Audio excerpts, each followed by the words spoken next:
यांचा विमान अपघातामध्ये दुर्दैवी मृत्यू झालेला आहे। ही खऱ्या अर्थाने जशी बातमी महाराष्ट्रामध्ये सगळीकडे विमान अपघाताची अजितदादांची आली, सगळ्या महाराष्ट्रातल्या तमाम नागरिकांमध्ये एक दुःखाची लहर पोहोचली। आज खऱ्या अर्थाने अतिशय शोकाकुल परिस्थितीत महाराष्ट्र आहे। इतकं उमदं नेतृत्व आज तुमच्या माझ्यातून गेलं।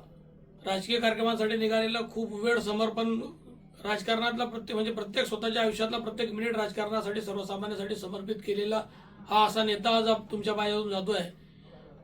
खऱ्या अर्थाने मनस्वी खूप मोठ्या प्रमाणात दुःख होत आहे। मला दुःख होतं, महाराष्ट्रातल्या तमाम माणसालाही दुःख होत आहे।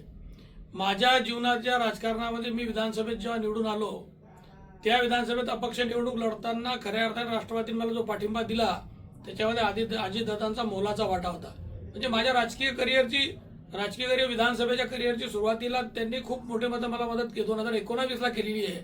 ही गोष्ट आजही माझ्या मनामध्ये तितकीच पक्की गाठ बांधून आहे। आणि आज खऱ्या अर्थाने सकाळपासून जशी बातमी आली तसं माझ्याही मनामध्ये खूप दुःख आहे। आज मी त्यांच्या आता अंत्यदर्शनासाठी निघतोय लगेच, पण महाराष्ट्रातल्या तमाम माणसांमध्ये त्यांच्याविषयीची आज शोक आहे। मला नाही वाटत की महाराष्ट्रामध्ये त्यांच्या जाण्याने जी पोकळी निर्माण झाली ती कोणामुळे भरून निघेल। आज खऱ्या अर्थाने त्यांच्या आत्म्यास शांती लाभो अशीच मी ईश्वराचरणी प्रार्थना करेल। आणि अजितदादा आज आमच्यामध्ये कालही होते, आजही आहे आणि कायम आमच्यात राहतील, ही मी सदिच्छा व्यक्त करतो।